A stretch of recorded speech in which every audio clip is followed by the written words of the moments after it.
My guest today has worked 100-hour weeks at Lehman Brothers, a job that he hated. He got hired by legendary entrepreneurs Marc Andreessen and Ben Horowitz as one of the first employees of their new startup, Loudcloud. He started his own company after acquiring a San Francisco startup and grew it into a successful 3,000-person publicly traded business. He now heads Austin-based firm Next Coast Ventures, and his name is Mike Smerklo, and this is another episode of Off the Record. Mike, great to have you on our show. Thank you so much for coming. Yeah, thanks for having me. First question I have for you, Mike, is you're actually one of our first guests on the show who happened to be an early employer at Loudcloud, which, many people at that time probably didn't know. Ben Horowitz and Marc Andreessen, creating one of the most renowned VC firms, back in those days. What is like the one story maybe you could start us off with to share from that time that you remember, or something that keeps coming back to you even today that you haven't shared publicly before? Yeah, it's a great question. I mean, first of all, Ben does a great job of memorializing the experience in the book, The Hard Thing About the Hard Thing, one of my favorite books about entrepreneurship. And I can attest that not only is he a great writer, but it's factually correct. It's a great question. I think the one story I do remember, it was early on, and I had the luxury / stress of working directly with Marc and Ben on a lot of things. And I was traveling one time with Marc, and he was recruiting a guy named Michael Ovitz to the board. And Michael Ovitz, for those who don't know him, famous Hollywood, basically super agent, created CAA, and there's a great biography about him as well. And I said, Marc, I don't understand why Michael Ovitz, like he's a Hollywood guy who connects Tom Cruise to his next movie. Why would we want him on our board?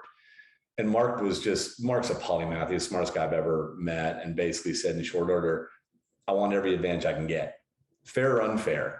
I'm not going to, legal and ethical, never question. He's like, I want every advantage.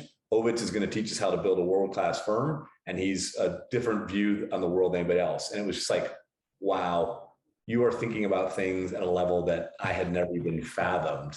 So not that big of a story, but it was just like the mindset, I guess, of what it takes to build a company. Wow. And how driven these guys were. And it was like, oh, blank, I'm in the NFL or the major soccer league, trying to use my European knowledge, which is limited on football. So yeah, interesting. No, that's really cool. And a lot of investors and VCs that I speak to, it always comes up that with a lot of the companies that they look at to invest in, they're always looking for that unfair competitive advantage. Is that something that you look for as well when you invest in companies? I think so, but I think I would say like, yes, comma. We look for the entrepreneur who's thinking that way. I mean, our job is to help shape it. And it's really interesting. We talk to 1,000 companies a year. We invest in 2 or 3. So it's a bad part about my job is I say no all the time. But there's that crystal moment when you walk in and you just see the entrepreneur and she looks at you like, we call them glass eaters. Like she is going to do whatever it takes, again, legal and ethical boundaries, but just has that view of I'm going to run through a wall to make this successful. And sometimes when you meet someone like that, you're like, I don't even care what the idea is. I just want to be in business with that person. And I think that tends to be usually a difference between success and failure. That's very true. That hustle grit is, I think, the main driver for entrepreneurs. And that's even what I look for with some of our startups that we partner up with.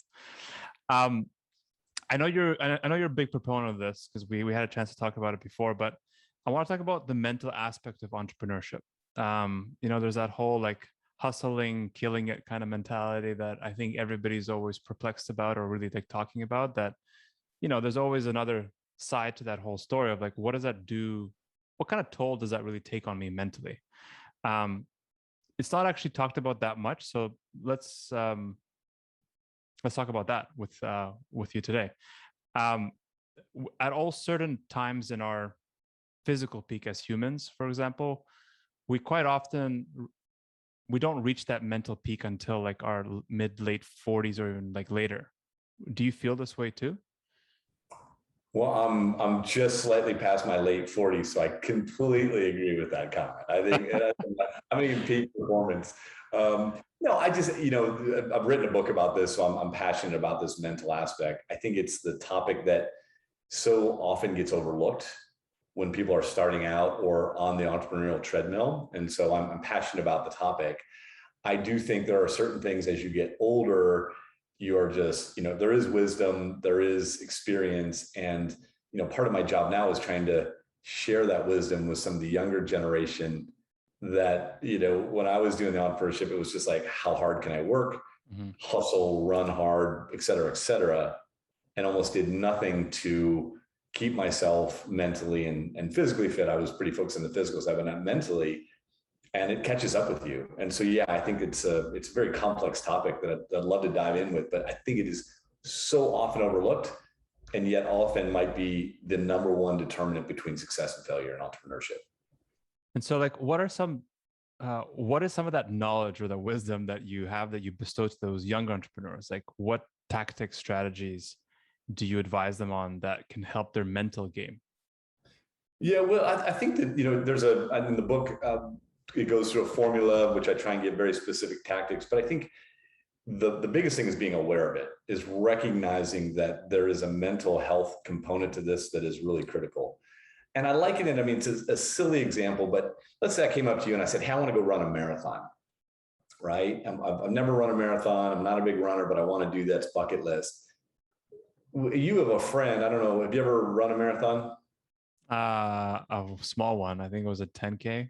You're a pretty fit guy, but you wouldn't say, I wouldn't say to you, you wouldn't say, hey, here's a pair of shoes and good luck, and then go jump into the Boston Marathon and try and run 20. You wouldn't do that. You'd say, no, like, here's your diet, here's your training, here's the 6 months it's going to take. You would give someone the preparation in order for them to be successful. I think in entrepreneurship, there's way too much of, I used to call it entrepreneur porn. I got to come up with a better term, but it's like, here's the 5 things that Elon Musk does before breakfast. And you read it and you're like, I don't have a cold bath. I don't have time to meditate. My kids are screaming, my partner's screaming, employee, I got all the stuff to do with. And so I think there's a bunch of content that doesn't help. And so to answer your question specifically, I think my job is both the author of the book and then trying my day job as venture capitalist is to point out things like meditation, taking time to make sure you are caring for yourself, spending time outside of the job, which seems really weird because most people think, venture capitalists go work 100 hours a week. No. I get really nervous when I'm getting too many late night emails from our entrepreneurs, because that means they're not doing enough self-care. And therefore they may have a great sprinter, but they're not going to make it through the journey that entrepreneurship is. It's very, I want to touch on that. You talk about entrepreneurship, sprint versus marathon. It totally is a marathon. And I know so many people who burnt out by thinking it's a sprint and hustling along the way to get there, and then realizing that, hey, this is not for me, or I'm doing something wrong and I got to restart. Are there any kind of concepts, principles that you would advise, other than meditation, but maybe more philosophical ones, or maybe how you should approach your problems in order for it to not eat you away mentally, right? To keep you up at night, to send out those 2 a.m. morning emails. Yeah. Well, it's easier said because I'm not an entrepreneur. Running a venture capital firm is nothing like starting a business. So I joke, sometimes I miss the passion of entrepreneurship, but I don't miss the cold sweats at 3 a.m. But that is part of the job. I'm sorry to tell anybody who's thinking about it. If you think you're going to not have the blank moment at 3 a.m, it's not going to happen. But in the book, I lay out a very specific formula. It's an acronym called SHAPE. And we can go through it, or I can just talk to it. But it's really about self-awareness, make sure you're getting help, showing up in an authentic manner, and then persistence and expectations. And in each end of each chapter, it gives monkey minders. These are called 4 or 5, 6 very practical things that you can put into play. So without going through each one of those, it really is, it starts with self-awareness and then support, and then the rest of the acronym kind of unfolds. But all of that, I think, are just very specific ways that you can start to build and continue to have strong mental health. Talked about one of those points as being support. I've been speaking to more and more people these days, and they're publicly starting to share about the support they get. It could be family support, but oftentimes psychiatrists is something that comes up quite a bit. And it got me thinking, I mean, I've never spoken to a psychiatrist. I don't know what to expect, right? Speaking to one. But I found that for them, it's very therapeutic. And I wanted to get your take on that. Yeah, I probably, a lot of people that work for me would argue I should have seen a psychiatrist. I was a bit mad back in the day, maybe still am. But listen, I think the biggest thing is getting somebody who can help you and who can listen. And I also think it's make sure they have contextual reference point. And what I mean by that is it's great to call your mom and say, I had a bad day. And your mom says, oh, it'll be fine, sweetie. Or your spouse or partner. But I think real help can come from, and maybe this is a therapist, that someone who's going to be objective, who's going to listen, and also has some contextual reference to what you're going through. And I think that ends up being more mentorship than perhaps a psychiatrist. Formal, informal, whether you get a professional coach, which I'm a big believer on and had one throughout my journey, or just finding a mentor who has relevant experience. And what I mean by that is, if you're starting a business, go try and find someone who started a business, 5 to 7 years ago. Don't find someone who is running a major corporation who can't really remember what it's like. And I think the more you can find that, that's the best, to me, the best way to get that kind of, okay, how should I address this? Or how should I think about it? Or just a sounding board. Is it also true that the people who have already exited a company 5 to 7 years ago, they might even have more time to give you for mentorship versus somebody who's running a large enterprise, for example? Yeah, I think it's a great call. I mean, I think mentorship, you should look at relevancy, meaning had they done the job before? How long ago was it? And I think it's like, some level of experience with it, to your point, I think recently, and then can they have the time to do it? Mm-hmm. The problem with this, and I say this all the time, the problem is you talk to me about entrepreneurship, and I stopped running my company 6 years ago. I got rose-colored glasses. I remember the big customer wins. I remember the all hands. I remember, going public. I tend to forget, losing a big customer, employee quitting. You tend to, I think history, you can sometimes look back with rose-colored glasses. And I think with your mentor, also being mindful that they don't, that they have realistic and remember some of the real down moments, not just the up moments. Yeah, I was going to say, I'm kind of in the same boat. I always remember the good things, but I think mentally our brain tries to erase all the bad things so that it doesn't bother us in a way. It's like never get out of bed in the morning. If our brains didn't work that way, I would be laying in a cold sweat somewhere in a basement. I think a parallel to me with kids, I'm sure you're the same, but with 3 kids, you remember the hardship in like the first 3 to 6 months, sleepless nights, diapers, craziness, and all that kind of stuff. And like, oh, that's really difficult. But when you think about, oh, should we have another one? Like you kind of don't remember the bad stuff. You remember the good stuff, right? The positives. So I think that's such a good concept to have this in business practice. You got to focus on the positive things of everything that you do. So very true.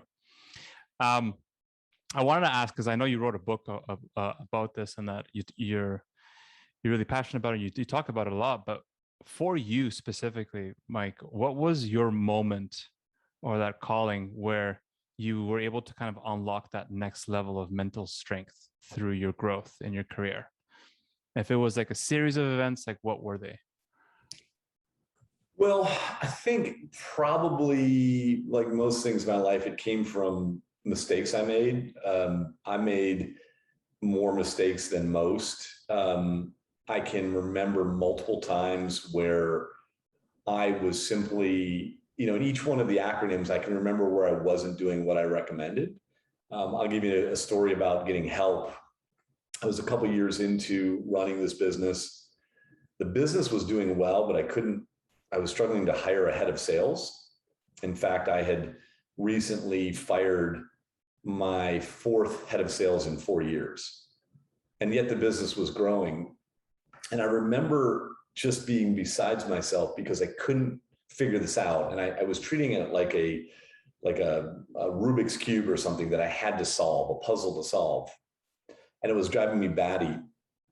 And I was going down to meet a longtime mentor, a guy named Bill Campbell, which was a phenomenal human being. He's no longer with us. There's a book called $1 Trillion Coach. This guy had been the coach to Steve Jobs, the founders of Google. So a really amazing resource that I had access to. He had been on the board of Loudcloud. But I went down and met him. He was a part owner in a small sports bar down in Palo Alto, California. And you kind of got 30 minutes. You got a beer with Bill. Like you kind of waited in line and you grabbed your beer. He sat down and he had this gruffy old voice. And they called him coach because he used to coach football, American football at Columbia. So I sit down and first thing he says, like, Smerklo, you look like shit. Thanks, Bill. Appreciate the point of view, but that's just how he talked. And as I'm, slugging my beer back, he says, like, what is going on with you? And I said, Bill, man, I cannot figure this out. I can't figure out how to hire a head of sales. And if I don't get this right, I'm going to get fired. And it was one of those crystal moments where he turned to me and he said, well, who's your coach? Who's helping you? So well, I don't have time for a coach. Like I just told you, I fired my head of sales. I can't sleep at night. What do I do? And he turned to me in a very specific way and he said, Steve Jobs has a coach. Tiger Woods has a coach. Why doesn't Mike Smerklo have a coach? And it was one of several moments where A, I was lucky to have someone help me, but B, just went, oh, of course. And I got in my car and I drove home and I remember thinking, okay, Mike, I grew up in a blue collar town and it was always work harder and do more and keep after it. And it was like, that's not the approach anymore. So it was one of those many valleys that you hit where you have someone else come in and kind of slap you upside the head and say, the way you're doing it's not the right way. And for me, that was the first time I started to really appreciate, heck, I've got a bunch of resources. Why don't I ask for help? And I've got multiple examples of that, but that's a really good one for me that just said, the way you're doing it is not the right way. Maybe there's another way. And those are brilliant moments. No, very interesting. I think getting that help, as you said, not being ashamed of it or asking for it is, I think, is critical. And that's a tough step, I think, for entrepreneurs because they feel like they could do everything themselves. I'm curious though, because I'm actually in a similar situation. I'm on a sales side. I've been trying to bring on somebody to support me on sales as a head of sales, or, just even somebody to work with in sales. It's just me. What did you do? How did you figure this out?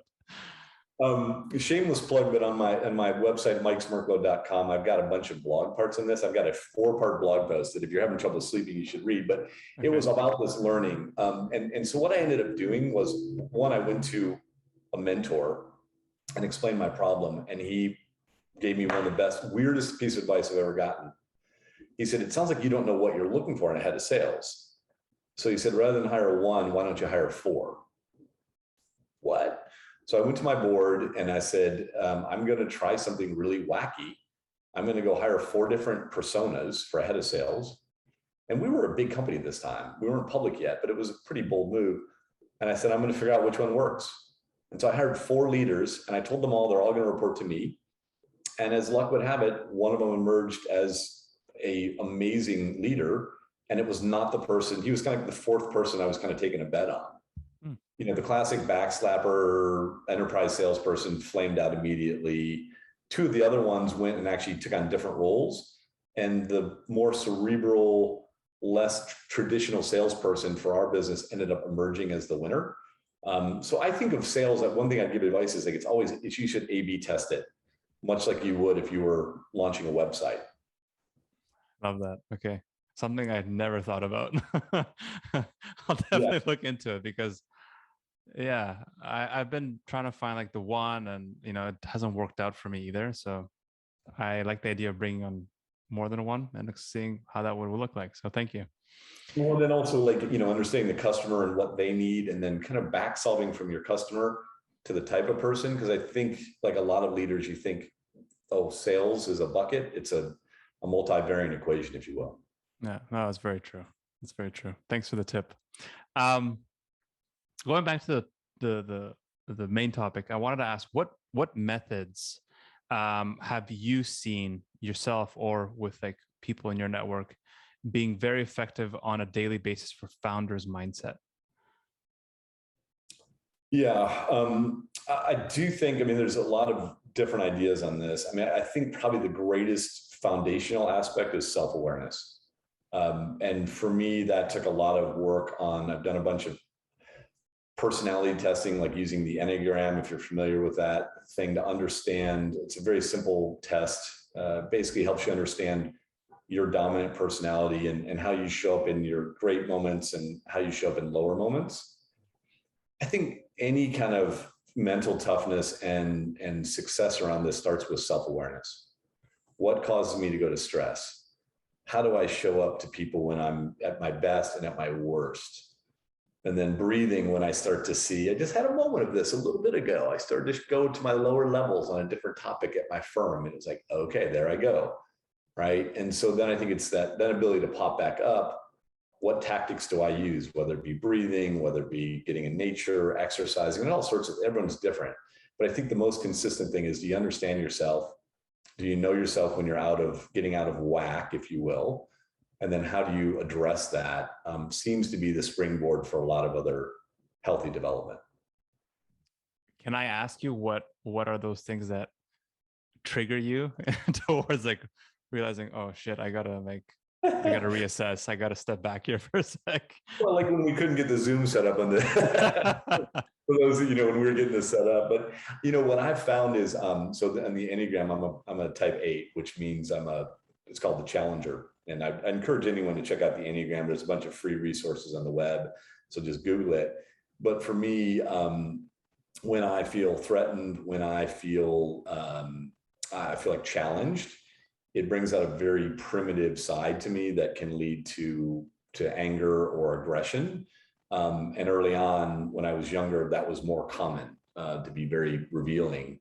And so what I've really tried to do is notice when breathing picks up, heart rate picks up or something. And then the monkey voice, which is about the book, starts yelling in my head and saying a bunch of stuff, about me and about my lack of attributes. And then it's like, okay, got to take a break, got to recognize what this is, and just, again, being mindful of where it is. Mm-hmm. That's what I trigger.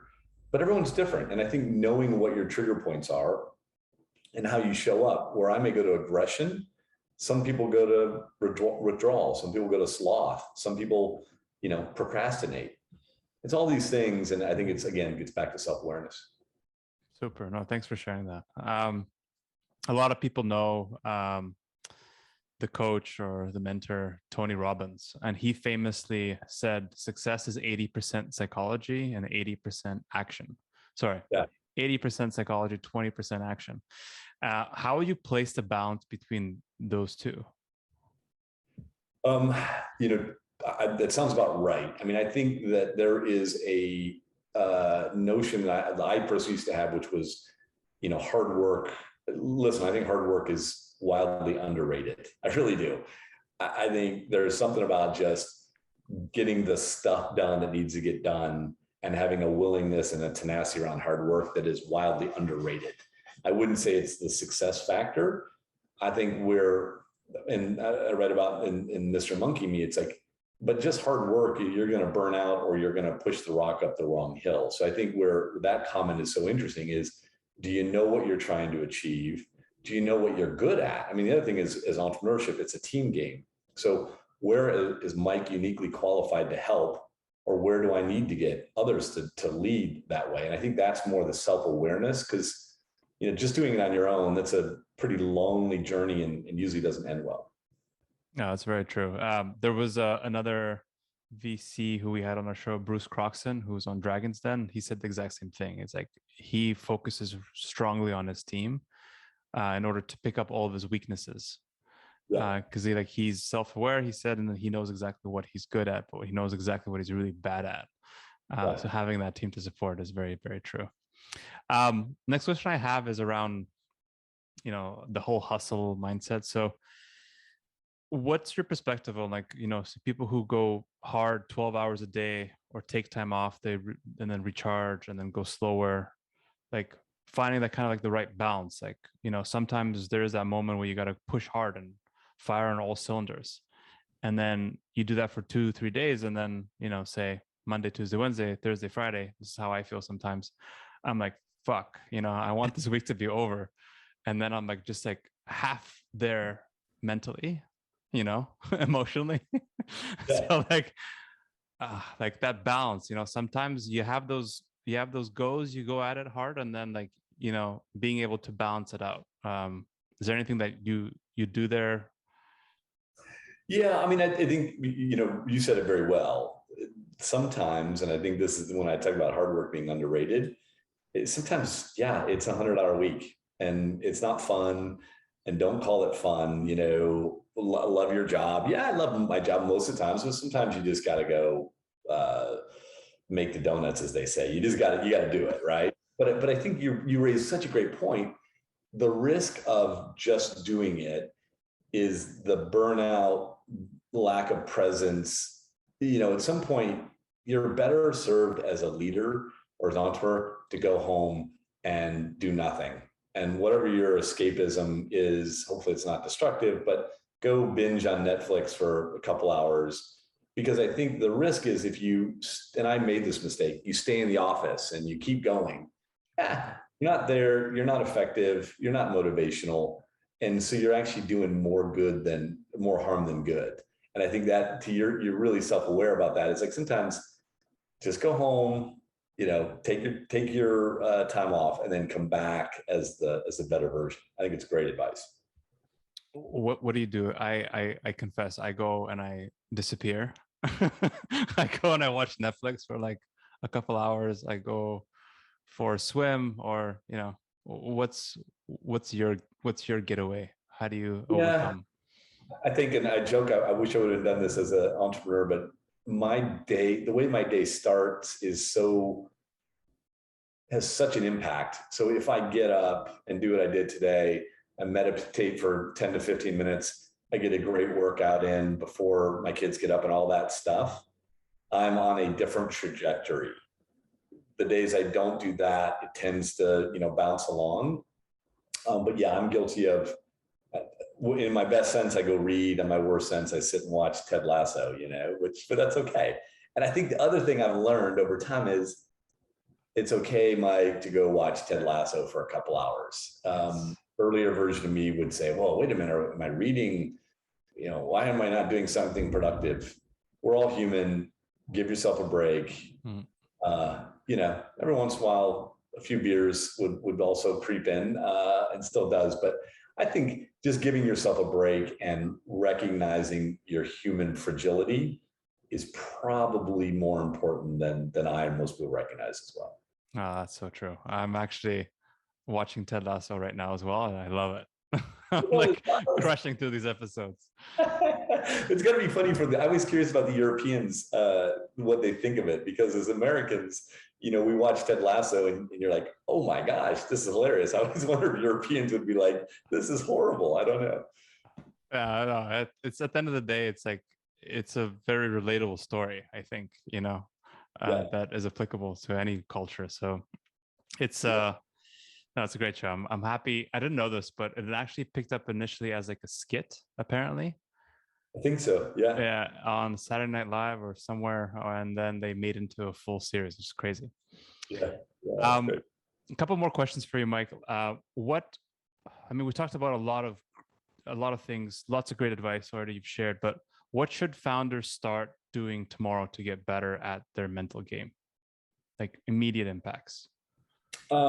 If I was a founder, and I'd say right now, if you haven't taken some form of personality test, like go take the Enneagram. Like one thing, go take the Enneagram test. It'll take you 20 minutes on the web.